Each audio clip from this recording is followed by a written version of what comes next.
ओम नमः शिवाय। क्या आपको पता है भोलेनाथ जी को बेलपत्र इतना क्यों पसंद है? तो चलिए आज मैं आपको बताती हूँ। माता पार्वती ने 84,000 वर्ष तक तप किया था, जैसा आप सबको पता ही। महादेव जी को पाने के लिए एक दिन सप्त ऋषियों ने जाकर माँ पार्वती से पूछा, देवी आप इतनी उपासना कर रही, कठोर तपस्या कर रही हैं, क्या सचमुच में महादेव जी आपको मिलेंगे? तब पार्वती जी बोलती है, शंकर जी के अलावा मैं किसी और का वरण सोच भी नहीं सकती हूँ। मैं विवाह यदि करूंगी तो सिर्फ शिव जी से ही करूंगी, महादेव जी से, वरना किसी और से नहीं। मैं जीवन पर्यंत कुंवारी रहूंगी। माँ का यह संकल्प सुनकर सप्तऋषि चले गए। माँ पार्वती सूखे बेलपत्र को खाती थी, सूखे बेलपत्र को खाकर ही अपना जीवन यापन करती थी और तपस्या करती थी, शिव भजन करती थी। माँ पार्वती काली हो गई थी, बिल्कुल श्याम वर्ण की, और दुबली भी बहुत ज्यादा हो गई थी।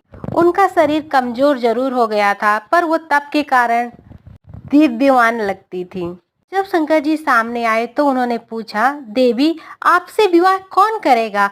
आप तो बिल्कुल काली हो गई हैं। मुझे देखिए, मैं तो गौर वर्ण का हूँ। कर्पूर गौरम करुणावतारम संसार सारम भुजगेंद्रहारम सदा वसंतम हृदयारविंदे।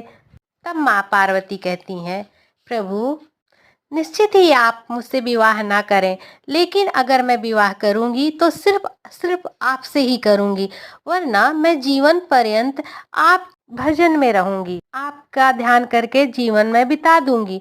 मैं सिर्फ और सिर्फ आपके अलावा किसी का वरण नहीं कर सकती। पार्वती का यह दृढ़ निश्चय देखकर शिव जी को लगा कि पार्वती जी किसी और का वरण नहीं करेंगी, चाहे कोई भी देवता या पुरुष हो।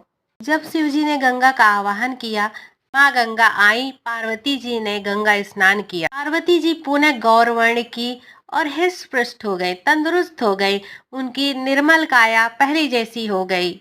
सुंदर सी पार्वती जी पहले जैसी हो गई। आप कह सकते हैं कि पार्वती जी पुनः गौरवर्ण की हो गई।